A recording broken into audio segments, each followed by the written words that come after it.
Good morning, students. Today we are going to begin with our essays.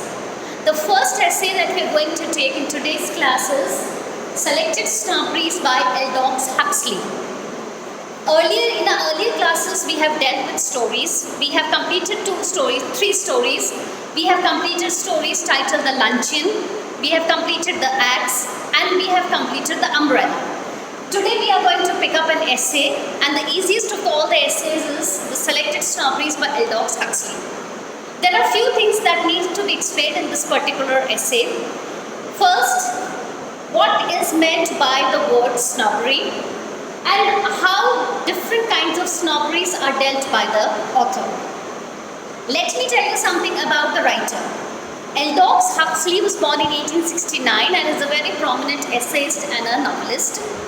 This particular essay, Selected Snobberies, has been picked up from his bigger collection, Music at Night, written in 1931. Huxley is a writer who had witnessed two world wars.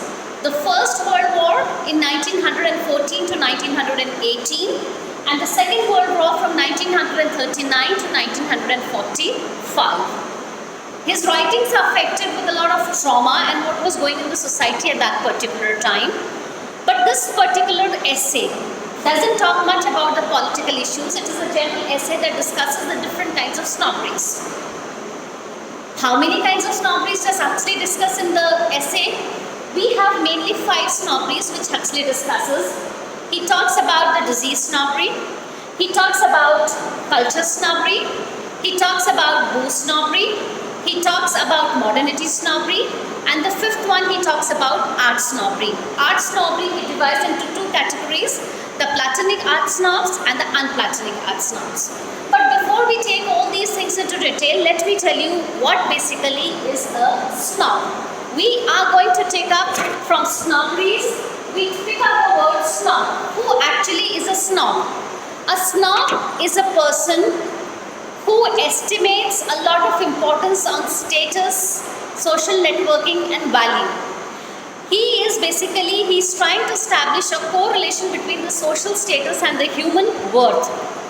He is a person who feels superior about anything, and maybe he feels superior of his own class, the things that he has, and treats others as somebody or someone who are inferior to him.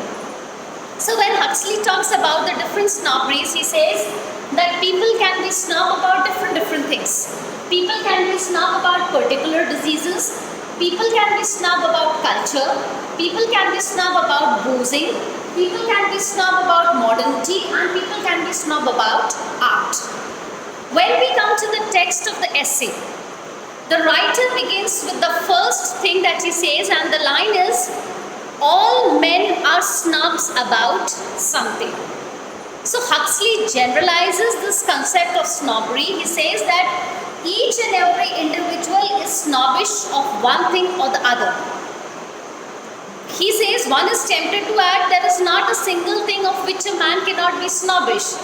As for example, I have a very good pen which I had purchased from Australia. And when I come back to India, I proudly display it in front of my friends and colleagues and everybody and say, oh wow, look at this pen, this is from Australia. So here I am trying to be a snobbish. I'm trying to show the snobbery of having a pen which is more valuable, which is more worthy than most of the people who are just using Indian pens. So when Huxley says that men can be snobbish about everything, he's absolutely right. I can be snobbish about the clothes that I wear. I can be snobbish about the jewelry that I'm wearing. I can be snobbish about the deodorant that I put. I can be snobbish about my going to a good pub or to a good restaurant, or I can be snobbish about a little pen. When he begins the essay, Huxley says, he literally begins with the first snobbery, that is the disease snobbery.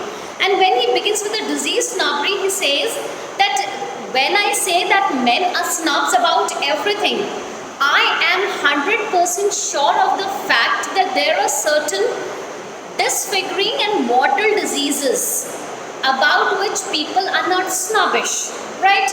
He says that I have not heard of anybody being a leprosy snob. Leprosy is a disease. All of us know what is the disease, how it spreads, what kind of problems does a person suffering from leprosy has. So when Huxley says that yes, people can be snobbish about everything, he's 100% sure of the fact that people cannot be snobbish about leprosy. One must not have ever heard of the fact that a person saying, "Oh, I'm suffering from leprosy," very proudly and very vainly. That's just a no-no. But in this, he further adds that I have heard people being snobbish about consumption. Consumption or tuberculosis, he says. There are very few young people who think as if having consumption or having, TB at a very early stage is a kind of something which you can feel snobbish about. They fantasize of becoming the famous poet Keats or the famous painter Mary. So if they develop tuberculosis, they feel snobbish about it and says, "Oh, I have developed the disease of the wealthy and those great people like Keats and Mary who faded away in the prime of their youth." But generally, there are very few people who are disease snobs. Or just a relevant example from the common life. A very poor man who has hardly any means, who hardly can garner meals for 2 times, and perchance he visits a doctor and the doctor says, "Oh my God, you're suffering from diabetes." So diabetes is supposed to be a disease of the rich. Diabetes is supposed to be people who do not eat adequately, who lack proper exercises. So when a poor man who barely can manage his 2 meals develop diabetes, so in the rarest of the rare case, he can be snobbish about the fact, "Oh my God, I have got the disease of the rich." But there are very few takers of this kind of snobbery. Generally, Huxley, tries to put in the fact that people are not snobbish about diseases. Exceptions are always there. He says that probably every snobbery, or maybe even disease snobbery when he specifically talks of, has ebb and flow. Ebb and flow means ebb is to stop and flow means to move on. So snobberies in society are something that ebb and they flow. Sometimes one disease becomes very prominent, people become snobbish about it, and secondly, it declines, the snobbery stops about it. So snobberies, I take it from the text. Now others take pride of place in general esteem, for snobberies ebb and flow, their empire rises. He talks of snobberies in general. He says snobberies are like empires. They rise and they decline. Rise and decline means that there are certain snobberies which are very prominent. In today's scenario, we can say that 2 kinds of snobberies are very prominent: the modern day snobbery and the art snobbery. Right?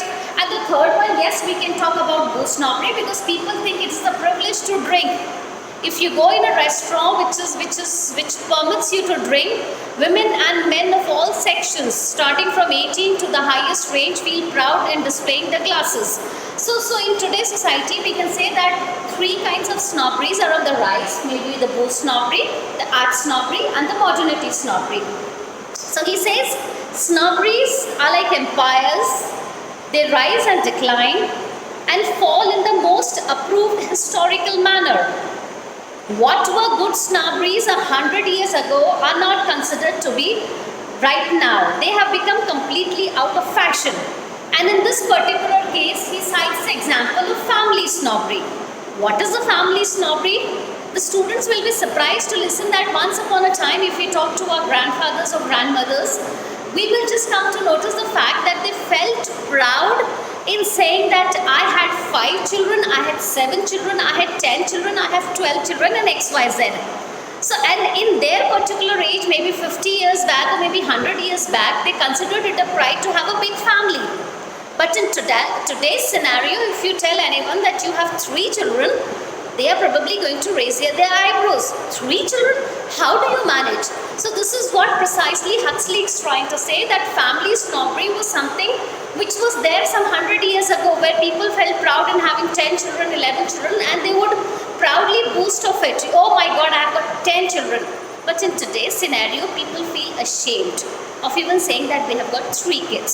So snobberies, they are like empires, they rise and they fall.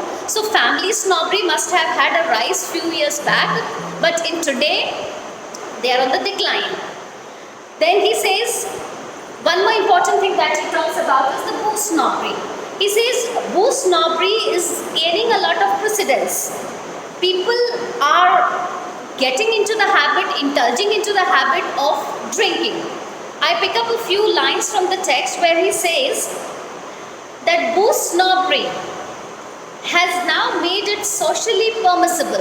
Even society approves of it. Socially permissible means that even society approves of the fact that yes, you can drink in public. He says booze snobbery has now made it socially permissible, and in some circles even rather creditable. When he says some circles, we can refer to the elite class, we can refer to the upper class, where people feel proud in drinking. For well brought up men, and this is the novelty, well brought up women. He puts this into brackets and he says that boozing is something which we earlier thought only men indulged into it. But in today's scenario, we find not only the well brought up men, but even well brought up women, right? From the age of 15 to 70, to be seen drunk, if not in public, at least in the very much tempered privacy of a party. So when he talks about boozing snobbery, he says that this particular snobbery generated or took its head out of the prohibition in France and other places. Today people feel proud in displaying their glasses of wine or whatever it is. And he says that now it has become socially permissible for not only men but also for women between the ages of 15 and 70 to be seen drunk. If they are not drinking it publicly, at least when people throw a private party where only a selected few are invited, they take pride in sharing their glasses with the men folk. So he says this is something which is gaining trend. So in today's class, we will just fix our focus on the three kinds of snobberies: the disease snobbery, the cultural snobbery, booze snobbery, and a few lines about the family snobbery. According to Huxley, we are made aware of the fact that what snobbery is, what snobs are, and how snobberies, they keep on changing their definition with the passage of time. What was prevalent, what was common, what which was very important a few days or few years back doesn't have the same precedence today. So in tomorrow's class, we will be taking up the remaining snobberies, that is the modernity snobbery and the art snobbery. These two snobberies are very particular to our today's society. And lastly, Aldous Huxley finishes with the concept that what is the value of snobbery in general.